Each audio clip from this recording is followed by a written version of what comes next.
tema a hablar nos tocó fisiología de los pastos. Nuestro grupo está conformado por Correa Nareña, Jenny Marcela, Fernández Bautista, Angie Caterine, Galvi Silva, Joel Verdubian, González Carreño, Silvia Juliana, Guerrero Zambrano Vladimir y quien les habla, Adrián Mauricio Jaime. Fisiología del pasto. Bueno, el pasto tiene unos factores ambientales que son los que controlan la producción del forraje.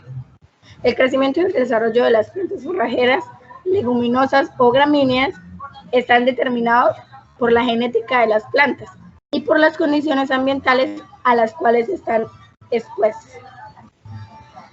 Hay 3 factores ambientales que son los más importantes en el desarrollo de la maduración de la especie forrajera, que son radiación solar o luz, temperatura y humedad del suelo. La radiación solar, las plantas responden al cambio y a la calidad, la densidad y la duración de la radiación solar. La radiación solar, además de aportar, no solamente ella aporta bastante en la variedad para el pasto forrajero, sino también ayuda con la duración, la maduración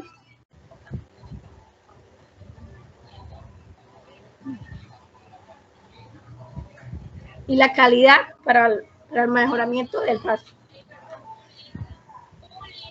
La temperatura controla todas las reacciones bioquímicas de las plantas y afecta procesos como la fotosíntesis, respiración, transpiración, absorción del agua y nutrientes, transporte de compuestos, actividad de enzimas, coagulación de las proteínas. Siguiente. La humedad. El agua es uno de los factores ambientales de mayor importancia. Los principales factores que determinan las necesidades de agua de las plantas son la precipitación, evapotranspiración y la capacidad del suelo para almacenar agua. Estos 3 factores estiman el efecto de las condiciones climatológicas de una región en su disponibilidad de agua. El agua es necesaria para mantener la turgencia de los tejidos como medio para la absorción de nutrientes, como las reacciones bioquímicas y para la translocación de sustancias orgánicas e inorgánicas dentro de la planta. La atmósfera. La atmósfera es la capa de una mezcla de gases que rodea la Tierra. Desde el punto de vista de los vegetales, los componentes más importantes de la atmósfera son el oxígeno, el anhídrido carbónico, dióxido de carbono y el vapor de agua. El oxígeno. Casi todos los organismos necesitan oxígeno para utilizar la energía acumulada en los alimentos orgánicos. La cantidad de oxígeno disminuye a medida que se incremente la altura. La cantidad de oxígeno a una altura de casi 6.000 metros es solamente de la mitad de lo que se encuentra a nivel del mar. Este gas se libera durante la fotosíntesis y es necesaria para la respiración en todos los órganos de las plantas. La respiración aumenta al incrementar el contenido de oxígeno en el aire y alcanza su mayor valor al llegar al contenido normal de oxígeno en la atmósfera. El anhídrido carbónico o dióxido de carbono es de vital importancia en la vida de las plantas porque es uno de los compuestos que intervienen directamente en la fotosíntesis. Se encuentra en la atmósfera en pequeñas cantidades. La eficiencia de la utilización del dióxido de carbono por las plantas aumenta al incrementarse la intensidad del sol. Cabe destacar si se ponen a muy altas concentraciones de este dióxido de carbono se pueden presentar daños severos. El vapor de agua se expresa como humedad relativa, que es la cantidad de vapor de agua en la atmósfera, como porcentaje de la cantidad que debe contener esta para alcanzar la saturación a la temperatura existente. Para la saturación se alcanza cuando el aire no puede contener más vapor de agua y se inicia la condensación. La capacidad de saturación del aire con vapor aumenta con la temperatura. La humedad relativa disminuye siempre que se produce un aumento de la temperatura que no está acompañado con un aumento proporcional en el contenido de la humedad de la atmósfera. Adaptaciones fisiológicas de los pastos. Los forrajes presentan características fisiológicas que los diferencian de las demás plantas. El hecho de ser consumidas por los animales las forzó a desarrollar una serie de adaptaciones para que pudieran crecer en forma casi permanente, a pesar de las foliaciones frecuentes a las cuales son sometidas. La apariencia externa de las plantas forrajeras determina el tipo de uso. Se utilizan las plantas altas de crecimiento erecto, se utilizan principalmente para corte, heno, ensilaje, mientras que las de crecimiento postrado se utilizan como pastoreo. Hay que tener 4 características importantes a tener en cuenta: los carbohidratos no estructurales, el área foliar, la interacción entre los carbohidratos no estructurales y el área foliar, y por cuarto, el origen del nuevo crecimiento. Listo. Carbohidratos no estructurales. Carbohidratos no estructurales que se encuentran en las plantas, si bien carbohidratos estructurales, parte de la pared celular, carbohidratos CNS. Los CNS se almacenan en algunos órganos vegetativos como raíces, rizomas, coronas. Es característico porque pueden ser doblados en compuestos simples que luego se translocan a los puntos de crecimiento de nutrientes y energía al rebote durante los estados de desarrollo. Después del corte o pastoreo, en esta etapa la planta no tiene tejido verde para ser autotrófica y por lo tanto depende para su supervivencia del alimento previamente formado y almacenado. Siguiente.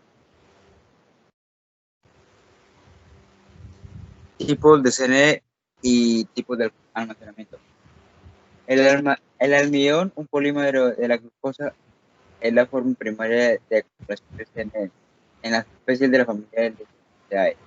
Los pastos tropicales y subtropicales también almacenan almidón, pero los pastos de zona templada, especies de las tribus de Ardoea avena y Fabaceae, acumulan CNE en forma de fructosa y pentonosa, sus tejidos vegetativos.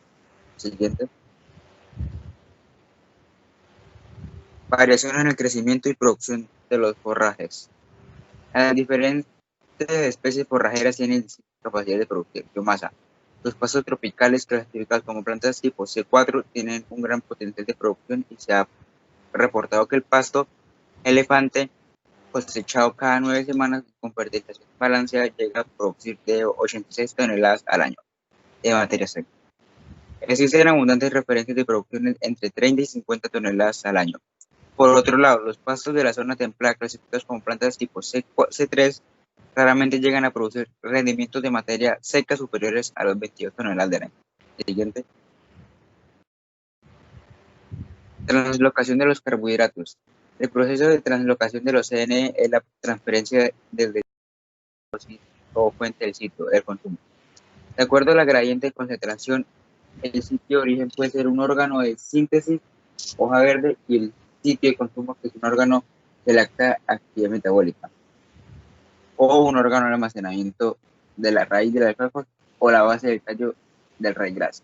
Posteriormente, cuando los CNE almacenados son requeridos como sustrato para su nuevo crecimiento, el órgano del almacenamiento se convierte en fuente de los CNE y son reexportados para actividad del rebrote.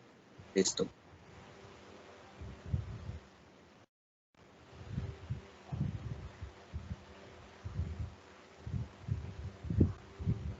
Crecimiento de los pastos C4 y C3. Los pastos cultivados, muchos con el sistema de fotosíntesis C4, ciclo del ácido dicarboxílico, tienen un mayor potencial de producción que las leguminosas forrajeras cultivadas que tienen un sistema de fotosíntesis C3, ciclo del ácido fosfoglicérico. Los pastos tropicales del tipo C4 alcanzan producciones máximas de materia seca de 50 a 54 gramos por metro cuadrado al día, mientras que las plantas C3 alcanzan solamente entre 34 y 39 gramos por metro cuadrado al día. Esto se debe a la diferencia en la tasa de fijación del CO2 entre las plantas C4 y las C3. La respuesta fotosintética de las plantas C4 y C3 a incrementos de la iluminación es radicalmente diferente.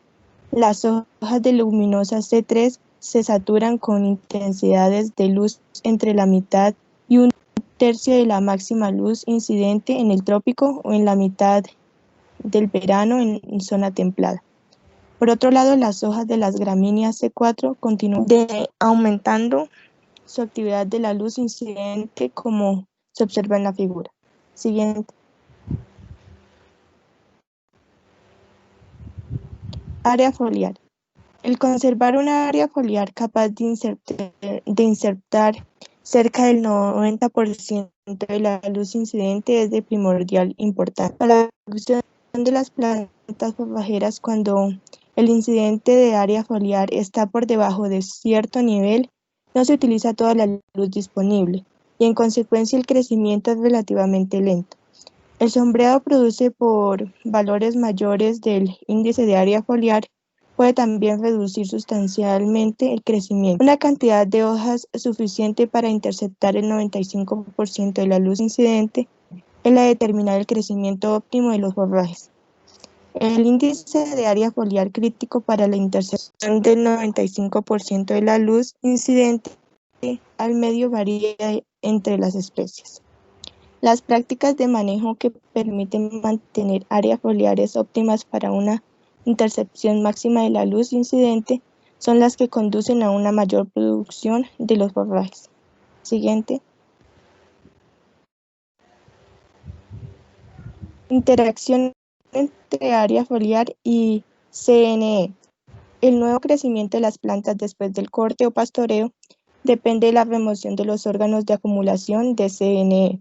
En las leguminosas y pastoreo de crecimiento rastrero, las reservas se acumulan en los estolones, caronas y órganos subterráneos, de difícil remoción, y por esta razón son menos afectados por el sobrepastoreo. El nuevo crecimiento de los pastoreos que acumulan sus reservas por encima de la superficie del suelo es estimulado tanto por el área foliar remanente como por los CNE, y el mayor crecimiento se presenta cuando ambos son altos. El mayor desarrollo se obtiene en los tallos viejos con altos contenidos de CNE. La velocidad de rebrote de los pastos depende de la combinación del área foliar y el CNE. Listo.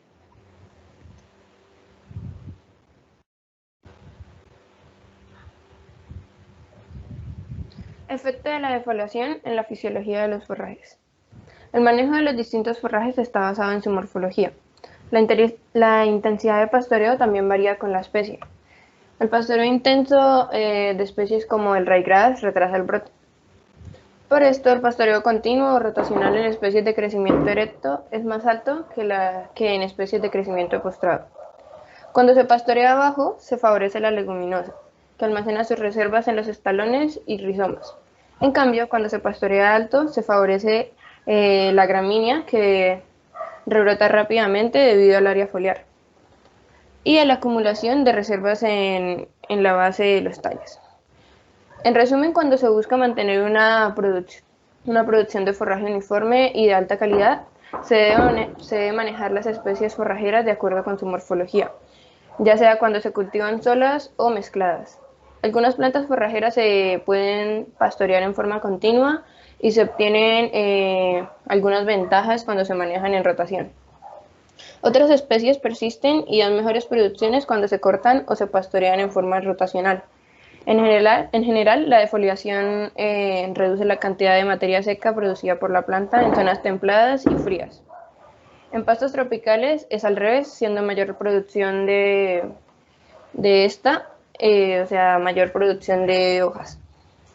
El porcentaje de proteína decrece al aumentar la edad del pasto. Generalmente el corte incrementa el porcentaje de proteína y lo reemplaza con un tejido más joven. Existe una correlación negativa extremadamente seca y el contenido entre las extremateria y el contenido N de forraje. Se busca el aumento en el porcentaje de N que compense la producción de materia seca para maximizar la producción de proteína. Listo.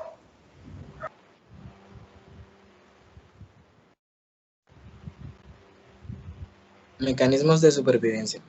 Los pastos presentan una serie de mecanismos que les permiten sobrevivir en condiciones adversas. Esto es particularmente cierto en los pastos de zonas templadas, que están sometidos a extremos de frío o calor por efecto de las estaciones. Sin embargo, los pastos tropicales presentan adaptaciones a otro tipo de condiciones adversas. Siguiente diapositiva. ¿Cómo son excesos de humedad, sequía y suelos extremadamente ácidos con cantidades tóxicas de aluminio, ya sea de magnesio, o también deficiencias de fósforo y nitrógeno? Otros nutrientes, algunos como estos mecanismos, son comunes para las plantas, pero otros son específicos para los pastos. Los pastos pasan del estado vegetativo al reproductivo periódicamente, por lo regular una vez al año, como respuestas conocidas de fotoperiodo, humedad y temperatura. En algunos casos, la floración se induce por las condiciones adversas, como la sequía y el exceso de humedad o también la temperatura. Este proceso es un mecanismo para perpetuar la especie, en cambio del estado vegetativo al reproductivo, ya que reduce también la calidad del forraje hacia la inflorescencia y que se produce una rápida lignificación de los tallos florales. Las semillas tienen una serie de mecanismos de supervivencia, como por ejemplo permanecer en el suelo por periodos muy largos de tiempo, sin deteriorarse, manteniendo prácticamente detenidos sus procesos metabólicos. Esto se ha podido comprobar en áreas de suelo que han permanecido por muchos años. Cuando se vuelve a remover del suelo, determinados tiempos de semilla alcanzan nuevamente las condiciones favorables para la germinación. La semilla